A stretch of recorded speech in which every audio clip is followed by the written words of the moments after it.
everybody. My name is Shouryan Nikam, and my faculty mentor is Dr. Farouk. And this summer, we research cost-effective strategies for recharging and refueling autonomous vehicles. So here's an outline for the presentation today.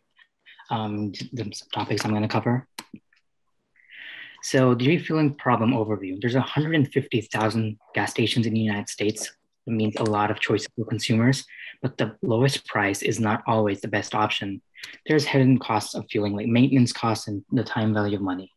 We want to use all known factors to make a model to identify the single best gas station to recommend to users. Autonomous fleets will one day become ubiquitous, but what about refueling? How would a car know where to get gas? With IoT and connectivity, fuel prices will be searchable and available at the map. With vehicles being autonomous, they can look out for these vendors and then decide the best option based on those factors. And the goal is to enable these smart machines to make autonomous decisions for refueling. Humans make decisions far different than machines. Humans are very risk averse and don't take risks, even when it is the best time to do so. They also sometimes just accept higher costs, calling it bad luck. Machines can take concrete metrics into account, like geography or traffic congestion, maintenance costs, to figure out the best option every single time.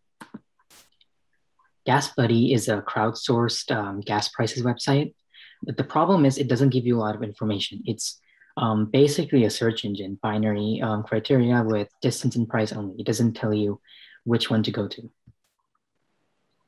We use AAA Opus for our data source. It's the most comprehensive and up-to-date information for gas prices available today. We also use AAA's annual report, which gives you information about every single best-selling vehicle in the various categories and the estimated fuel costs and maintenance costs per mile. And for maintenance costs, factors considered are air filters, batteries, belts, tires, etc. We've also used Bing Maps' distance matrix API to get the distance and times from each origin to each destination. And Bing Maps allows us 2,500 origin destination pairs in one request, so that's pretty cool. We've picked a few cities with different geological characteristics. We've also included states with the best and the worst road conditions, and just to make sure that all of these factors don't affect the model. So here's a simulation of what if there's a car at point B, it's going to scan its surrounding 10-mile radius for possible options for gas stations. And once it gets that information, the question remains, which one is the best one to go to at that time? And using the factors we've discussed previously, we can make a decision. So here's some results. If we artificially change the price of all the stations in the area, what would be the optimal shortest distance to go to?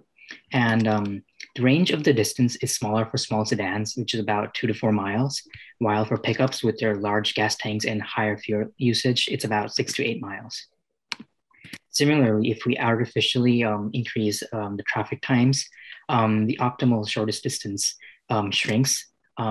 Again, fastest for small sedans and much slower for pickups. What about gas station density?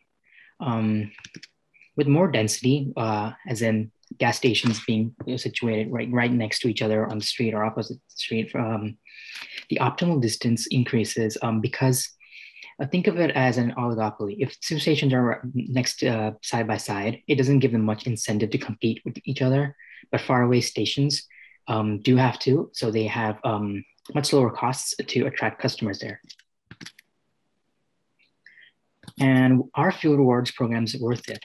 Interestingly, they are, but fuel stations with higher rewards, 5 cents per gallon off, cost more than stations with fuel rewards of 3 cents per gallon off. It appears, though, that they raise prices to offset the discounts.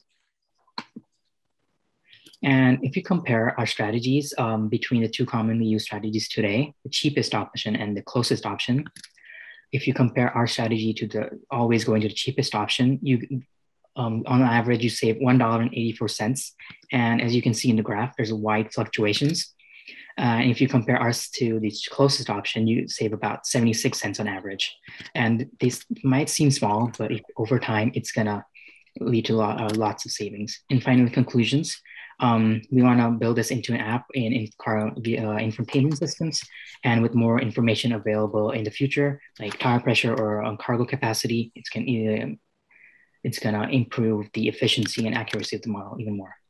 And thank you for listening to me today.